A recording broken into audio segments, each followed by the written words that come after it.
In today's mini lesson, we are going to practice reading sentences and thinking about what would sound right. To help with this, I have this text here from Shared Reading called Mondo, and I'm going to turn here on this page to page 8.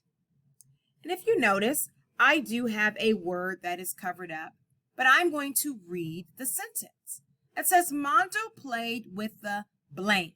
Tabby saw the mess. I wonder what word would sound right there.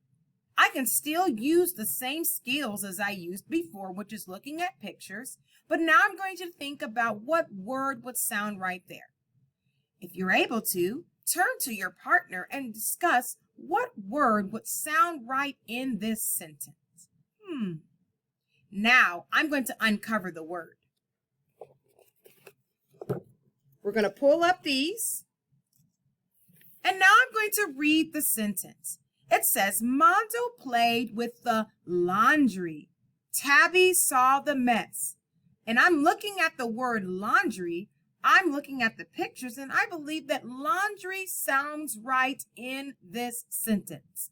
We're going to continue to look at words inside this story and think about what would sound right to help us read tricky words.